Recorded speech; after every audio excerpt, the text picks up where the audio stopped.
संयम और वैराग्य की ओर अग्रसर मुमुक्षुओं के सत्कार के लिए निकला वरघोड़ा। सांसारिक मोहमाया और भौतिक सुखों का त्याग कर आत्मा की शुद्धि और मोक्ष प्राप्ति के लिए दीक्षा का मार्ग चुनने वाले रायपुर के प्रतिष्ठित परिवार से ताल्लुक़ रखने वाले मुमुक्षुओं का कटंगी नगर में जोरदार तरीके से स्वागत सत्कार हुआ। 14 जनवरी बुधवार की सुबह 9 बजे स्थानीय जैन मंदिर से बाजे गाजे के साथ सभी मुमुक्षुओं को रथ पर सवार कर वरघोड़ा यानी शोभा यात्रा निकाली गई, जिसने पूरे शहर का भ्रमण करने के बाद दोपहर 12 बजे जैन मंदिर में विश्राम लिया। इस ऐतिहासिक वरघोड़ा में जैन धर्म की आस्था, श्रद्धा और उल्लास का अनुपम दृश्य देखने को मिला। बैंड बाजे के साथ निकले वरघोड़ा में महिला पुरुष हाथों में धर्म ध्वजाएं लेकर जैन धर्म और जैनाचार्यों के जय घोष करते चल रहे थे, जिससे पूरा वातावरण धर्ममय और भावविभोर नजर आया। जैन समाज के अलावा सकल समाज के लोग भी इस शोभा यात्रा में शामिल हुए। नगर में जगह जगह पुष्प वर्षा कर मुमुक्षुओं का स्वागत सत्कार और अभिनंदन किया गया। शोभा यात्रा के दौरान मुमुक्षुओं ने भी अपने पास की धनराशि न्यौछावर की। सांसारिक जीवन छोड़कर संयम का मार्ग अपनाने के लिए तैयार मुमुक्षुओं के भव्य स्वागत और सम्मान में दोपहर 1 बजे जैन कुशल भवन में अभिनंदन समारोह का आयोजन हुआ। मुमुक्षु शैलेंद्र सकलेचा, एकता सकलेचा, आशीष सुराना, रितु सुराना, आर्यन सुराना, आरुष सुराना और तनिष सोनीगरा का अभिनंदन किया गया। मुमुक्षु एकता सकलेचा कटंगी के प्रतिष्ठित संचेती परिवार की बेटी हैं। वह अपने पति के साथ दीक्षा ले रही हैं, जबकि इनकी पुत्री ने करीब वर्ष भर पूर्व ही दीक्षा ग्रहण की है। अभिनंदन समारोह के दौरान समता बहुमंडल ने गीत और तस्वीरों के जरिए एकता सकलेचा के अब तक के जीवन वृतांत यानी यात्रा को सभी के सामने बेहद ही खूबसूरत तरीके से रखा। निपुणा बहुमंडल ने जैन धर्म के महत्व को गीत के माध्यम से सकल समाज तक पहुंचाया।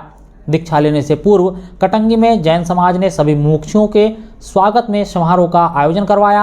8 फरवरी को मुंबई के बोरीवली में आचार्य भगवंत विजय योग तिलक सुरीश्वर जी करीब 65 लोगों को दीक्षा ग्रहण करवाएंगे। मोक्ष की इच्छा रखने वाले मुमुक्षु आयुष की उम्र महज 13 वर्ष और तनिष्क की उम्र महज 14 वर्ष है। इन दोनों ही मुमुक्षुओं ने अभिनंदन समारोह के दौरान बताया कि आखिरकार उन्होंने यह मार्ग क्यों चुना।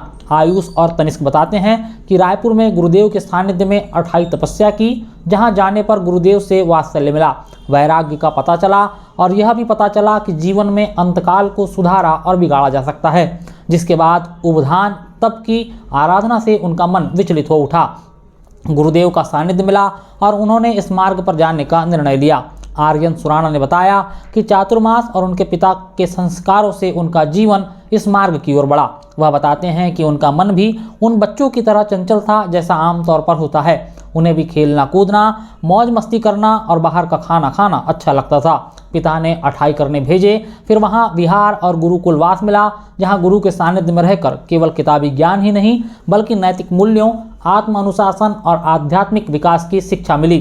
किशोर संचेती परिवार के दामाद मुमुक्षु शैलेंद्र सकलेचा ने अपने बचपन की बातों को याद करते हुए माता पिता से मिले संस्कारों और फिर विवाह के बाद कटंगी में संचेती परिवार में दादा ससुर, दादी सास, सास ससुर और पूरे परिवार से मिले स्नेह को साझा किया। उन्होंने कहा कि आज पैसा कमाने की दौड़ में सभी साथ देते हैं, लेकिन धर्म में कोई साथ नहीं देता। वह सौभाग्यशाली है कि इस काम में उनके परिवार में शामिल सभी सदस्य, माता पिता, भाई, बेटा बहू, सास ससुर सभी ने सहयोग किया।